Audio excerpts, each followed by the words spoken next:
നമുക്കിന്നൊരു ചെറുപയർ ദോശ ഉണ്ടാക്കാം. അതിനാദ്യം തലേ ദിവസം രാത്രി ചെറുപയറും ഉഴുന്നും ഒരു 3:1 റേഷ്യോയിൽ നമുക്ക് ഒരു 8 hours വെള്ളത്തിൽ കുതിർത്താം. അപ്പോൾ നല്ല ഫ്ലഫിയായി കുതിർന്ന് കിട്ടും. എന്നിട്ട് നമ്മൾ ആദ്യം ഉഴുന്നരക്കാം. കാരണം ഫസ്റ്റ് അരക്കുകയാണെങ്കിൽ കുറച്ചും കൂടി നല്ല ദോശ ആവാറുണ്ട്.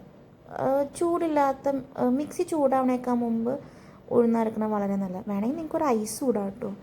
ഞാൻ ഉഴുന്നിൻ്റെ വെള്ളം തന്നെ വെച്ചിട്ടാണ് ഉഴുന്നരക്കുന്നതും. ചെറുപയറിലും ഉഴുന്നിൻ്റെ വെള്ളം തീർന്നതിന് ശേഷം മാത്രം വേറെ വെള്ളം ആഡ് ചെയ്യണുള്ളൂ.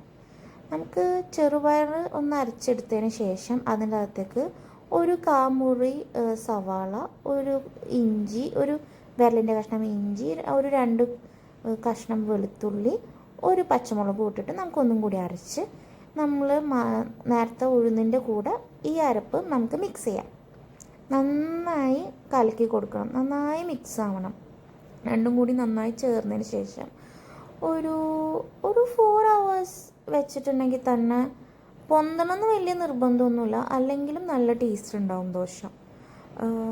പൊന്താണെങ്കിൽ കുറച്ചും കൂടി നല്ലത്. 4 hours 5 hours കൂടുതൽ പുറത്ത് വെക്കണ്ട. എന്നിട്ട് പിന്നെ ഫ്രിഡ്ജിൽ വെക്കാം.